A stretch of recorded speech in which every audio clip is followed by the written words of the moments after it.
Warning. This is not a safe space. Leave your bullshit and feelings at the door.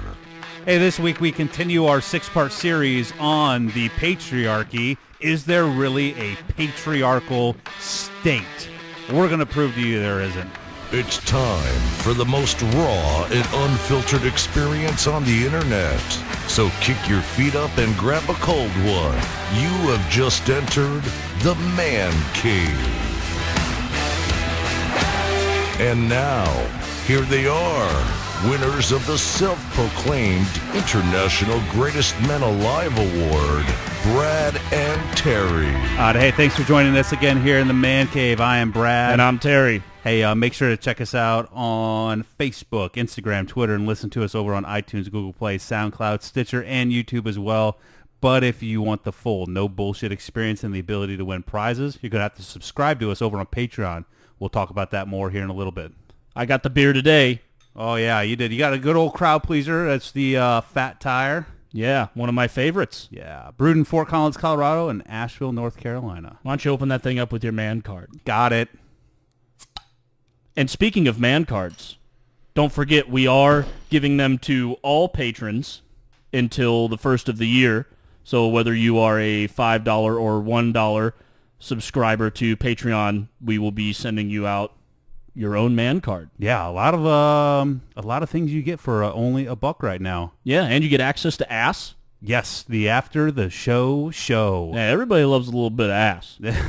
Even Terry, you'll hear on the after the show. He loves anything that has to do with ass and cheesecake put together. They're my two favorite foods. And then you're also going to get access to the shit face special that we're going to be doing here Saturday. Right, so we're going to do some of it live.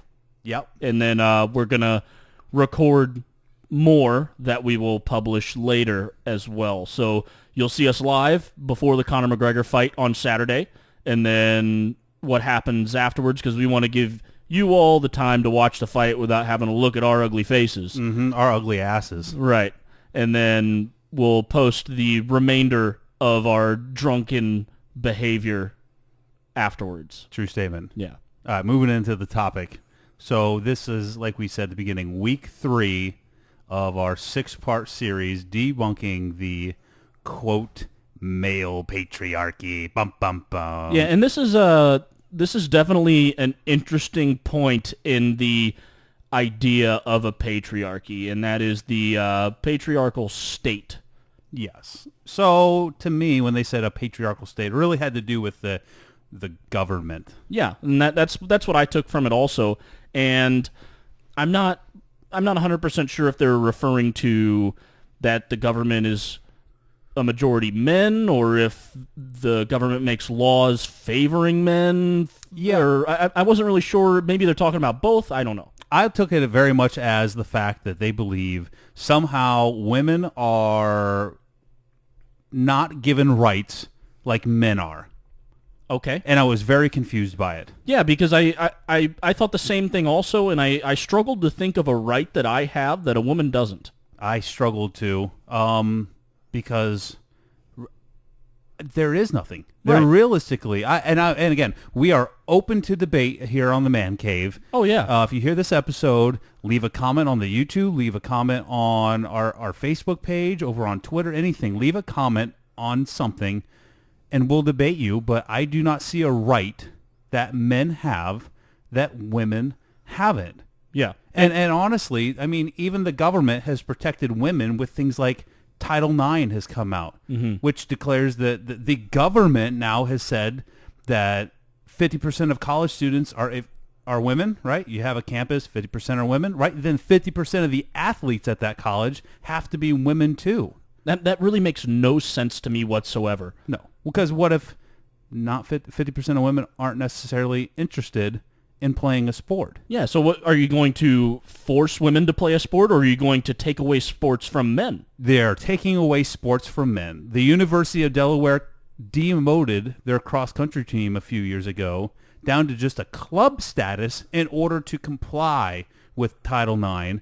And several other universities have cut programs such as like wrestling, gymnastics, swimming, because, you know, most colleges, the manly events are basketball, football. Right, and wrestling also. Wrestling's very big Well, also. Yeah, but and not so many colleges. Right. It is a little lower down. So they have cut those programs at other universities in order to comply with Title IX, which is not giving a fair shake to men who want to do it. Do you think that affects maybe, in the case of wrestling, if someone wanted to become a Olympic wrestler or go into the professional wrestling, not like WWE wrestling, but professional wrestling, Olympic wrestling, does that being demoted to a club status affect their opportunity to do that, do you think? Well, I think some of the colleges that they're going to, they've demoted it to club status. I don't know if you're really going to see a Olympic wrestler come out of it, because I think there's a lot of like University of Iowa, huge wrestling university, and that's where you're going to see. But I mean, if you're going to Marian Christian College of St. Pete Community Center, you're not going to go become an Olympic wrestler. You're going to go to a university like Iowa, something like that, where a Big Ten university has good wrestling programs. I think that's really where you're going to go in order to get that training, get the skills to become an Olympic wrestler. But it's still affecting men, though. With that point, with a small college such as that, it's even more absurd to try and make half of the population of athletes women at that point. It's probably damn near impossible. Right. And then it makes sense why they're demoting all their programs to clubs. But we're getting a little bit off topic and into the sports realm here. Yeah, but my question, even though it just revert it back to college, how many universities are all women? Right. How is that? How are they complying with Title IX? Because now shouldn't 50% of their sports clubs be men? How can they even have a university that's all women in the name of equality? Well, there's no title that specifies that 50% of a certain body has to be men. It's just at least 50% must be women. Therefore, if it's over, then we comply. Title IX just says that you cannot discriminate against somebody based on their sex. Isn't forcing a student body to be 50% kind of discriminating against? Oh, it's just you can discriminate against men. That's the thing. Okay. That's where this is where we have become in America, where there are certain groups that we are just supposed to socially accept that you are allowed to discriminate against them, because supposedly the other group just doesn't get a fair shake. And then how they prove that is they look back, 200 years ago. Okay, now you're trying to look back 200 years. Let's focus on the present day. Right. Which makes no sense to say 200 years ago. Right. But we have strayed a bit off topic. Let's go back into the state aspect of this argument, because I know that you have some statistics and examples of things here. Well, yeah, so I went with examples. So if you're going to tell me that the state is against men, or excuse me, against women, my question is, how come there are so many very, very prominent women in politics? Oh, yeah. We literally sat here for maybe 5 minutes before we started the show, and we're like, hey, let's quick. Doesn't matter the party. Let's just run down some women off the top of our head. And I think that I can name more women in politics than I can men. I think I could do that just off the top of my head. Like I know that it's dominated by men, but I think in terms of them being well known, I think that I can rattle off the top of my head more women than men. Yeah, but here's the list we came up with. Hillary Clinton, she was a Secretary of State, and she was a presidential candidate last cycle. Condoleezza Rice, Janet Reno, Attorney General.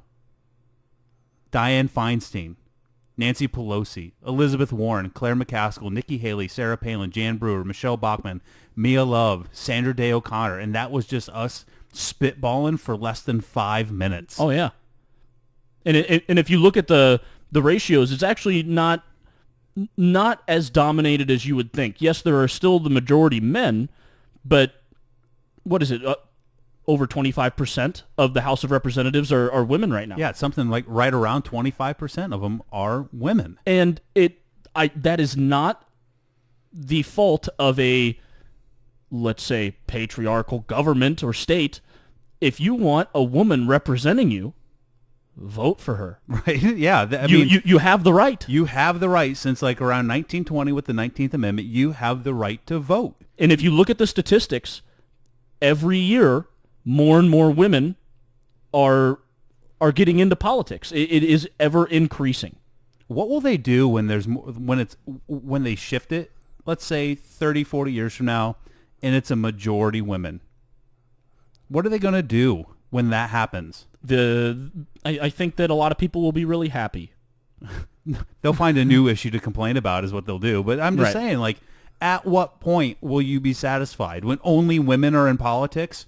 Yeah, I don't know what the end goal really is. And I think it's what we kind of talked about last week when it comes down to they're looking for an equality of outcome, not an equality of opportunity. Yes. Because there is an equality of opportunity. Yes. If you are a woman that wants to run for public office, you run for public office, and people vote for you if they want you to represent them. It is that simple.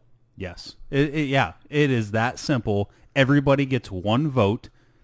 Sometimes if you're dead, you might still get a vote, but that's for a whole nother day. That's for a whole nother episode. But I just don't think that there is, in conclusion of the patriarchal state, I think that we can all agree that there are more men in politics, but I don't think that there are laws written favoring men anymore. That is a thing of the very distant past. And I don't think that the fact that there are more politicians says that there's a patriarchal state. If you want a woman politician, you vote for them. yes, that was a very good sum. Right. Sum it up. So, hey, speaking of women, moving on. So, my wife, we've talked about her here a little bit. Yeah. Great woman. She's going back to school. Okay. All right. She is going to a college that will remain unnamed. Oh boy. Oh, Here boy, we 'cause go. I have a do I have a story for you? Let's hear it. All right. So she is going back to school, college, and if you have not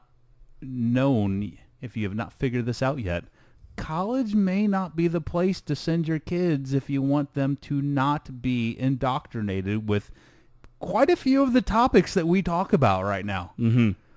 But nonetheless, she's going back to college, and one of the initial classes she's taking is called The Empowered Woman. Ooh, wonderful. Yeah. Let's talk about it. And one of the craziest points is? Huh. This isn't an all-woman college. So there are men in this class. 100% there are. Well, at least that they're giving equal opportunity to the men to take the class. Yes, and I would be absolutely pissed if I was wasting my money on taking the Empowered Woman class. There's been a little bit of a history lesson to this class, the history of the university. Okay. But it's been very much nothing other than that, nothing but indoctrination into intersectionality, feminist rights, and this week she has to write about racism. Okay. So it's good. But last week, she had to write a homage. Okay. Poetry. Nothing's better than some good old classic poetry in a feminist class. Okay. So Let's hear it. Well, the example that she was forced to read to kind of get her mind in the right state was a woman who wrote a homage to her hips. Okay. And so I'm sitting there. This is like a Saturday, and I'm sitting in the living room sipping on my coffee, just relaxing. And, she's like, oh, my God. Like, what? I have to write a homage. I have to read this one that's a homage to my hips. So me being the sarcastic bastard that I am, I look at my wife, and I'm like, well, why don't you write a homage to your period? And man, do I love my wife. Oh, no. Because she looked me dead in the eye and went, okay. So I would like to read to you my wife's homage to her menstrual cycle that she posted for her class to read. Is there a disclaimer before this? Should I be worried about what I'm about to hear? No, but I hope you didn't eat before you came. Oh, no. No, it's not that bad, but it's funny, and it's even funnier when I read the reactions after it. Okay, So let's hear it. Here it is. Homage to my menstrual cycle. Menstrual cycle, you are me. Menstrual cycle, I am you. Connected is what I am. You cleanse my body. My body is healthy now. When you didn't show, I knew. I knew the miracle I was creating. You allowed this. Beginning or end, birth ability is what you started. Menstrual cycle, you give me love. Love is what I have now. 2 boys you have allowed into the world in my heart. A world I never knew. A world with more love. Take for granted I will not.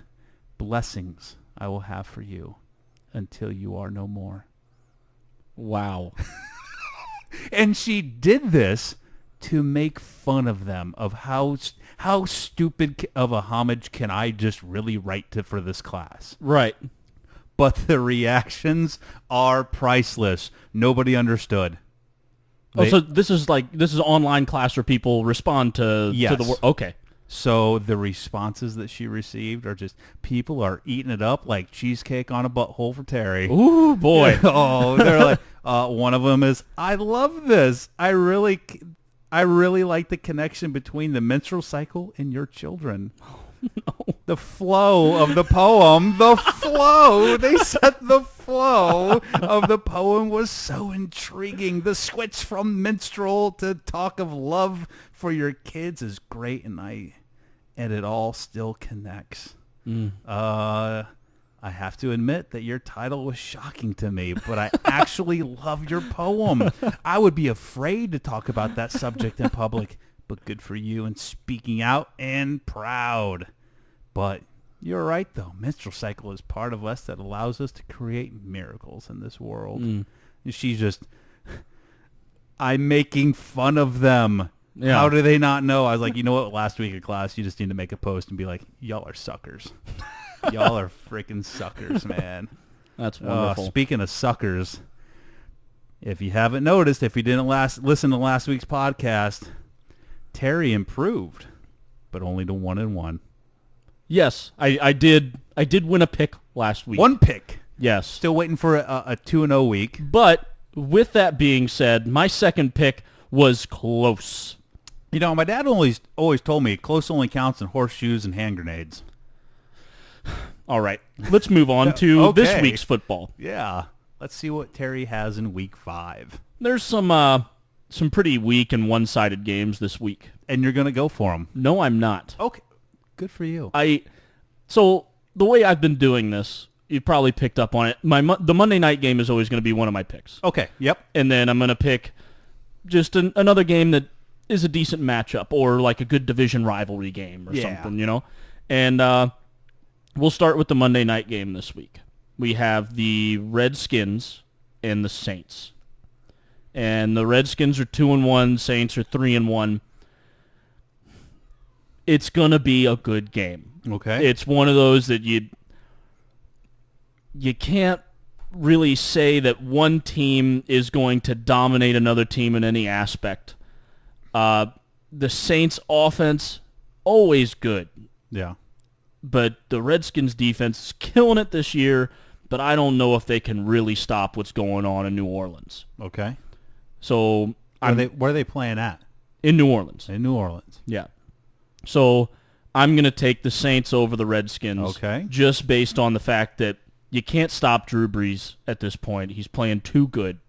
And I don't care how good the Redskins defense is, he's going to find the smallest hole that you give him. That's Giggity. What she said.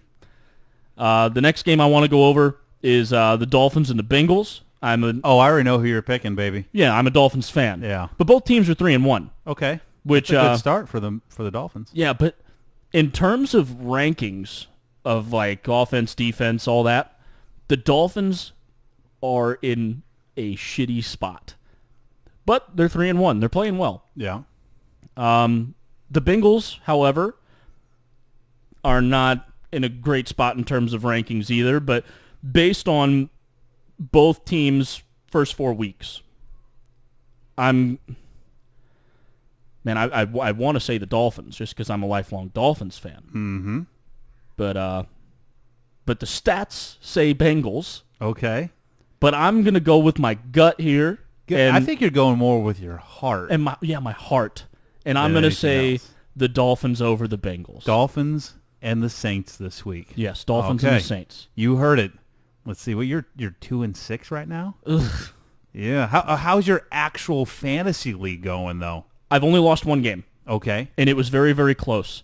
This week was extremely close. Like I'm talking, we were within 2 or 3 points of each other, and all my players had finished playing by the time his last player was in his game, and it was so close the whole time, but he ended up not getting enough points to put him on top. So yeah, a win's a win. But me having Matt Ryan and Aaron Rodgers it's causing a little stir in the league, because a 12-man league, me having 2 of the best quarterbacks, but Aaron Rodgers hasn't been doing all that well, especially with his little he's nicked up right now, so it's expected for him not to play as well. He actually played with the Packers, I think their reserve squad. He practiced with the reserve squad this week. Yeah. So he wasn't practicing with the actual first string team, which is kind of scary to think for the Packers not having their all-star player on offense actually practicing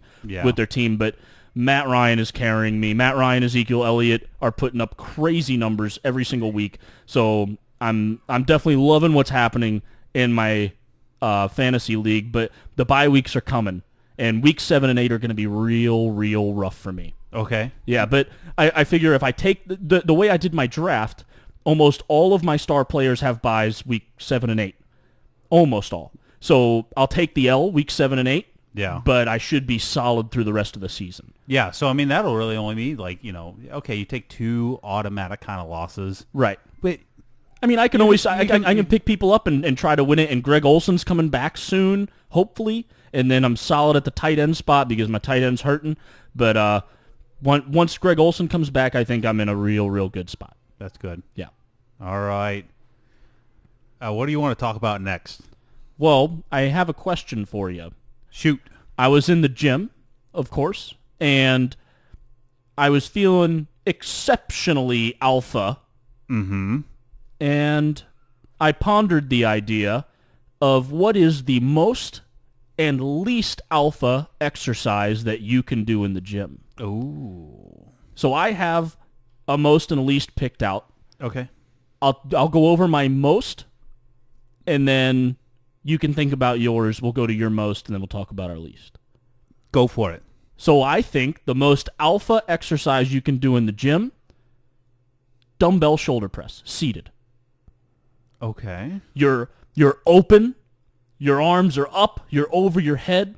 Now this is with big weight. I'm not talking the kids that go in there and dumbbell shoulder press 30 pounds. But when I grab a dumbbell that's got 3 digits on it and I pick that shit up over my head, there is no one in that gym more alpha than me at that moment.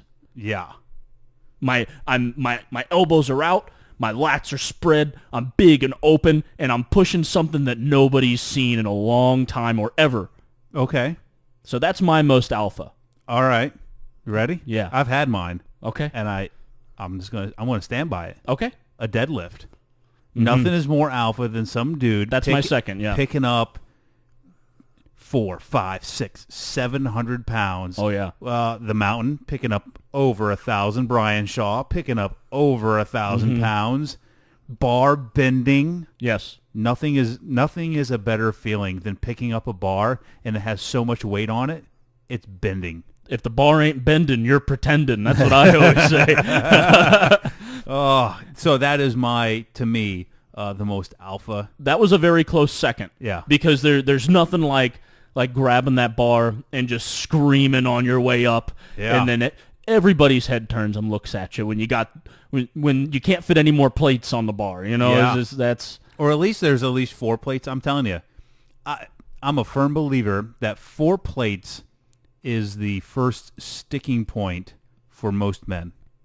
Wait, they get stuck there. They struggle to get it, or just like that is the first. You're gonna struggle to get it, and then that's where you're gonna first start struggling to really start getting heavier and heavier weight. It's one of those big plateaus because we've been doing this for so long now that when I hit a plateau, it lasts me months or longer.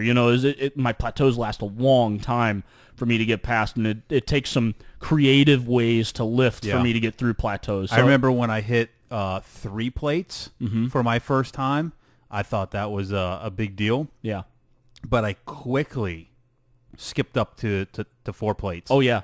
But trying to go 4 plates up to 5 plates has taken monumental amount of time to get to that fifth, to get to 495. Because it gets exponentially more difficult the more you put on there. It's not a straight line of increasing difficulty. Oh, it's definitely on a curve. It's definitely a curve. Yeah. And I think right where that curve starts really gradually coming up, 405 is right at that spot. Okay. To me. Yeah.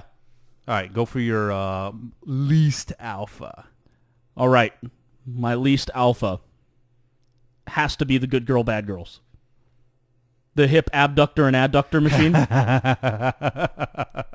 I have done these. Yeah, I have. Admittedly, I have too. And every time that I've done them, it's been this thought process.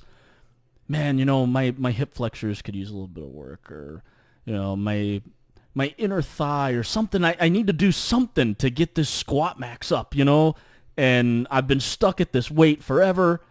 So, all right, I guess I'll jump on it. And I do it once, I feel like a fucking idiot, and then I never touch it again.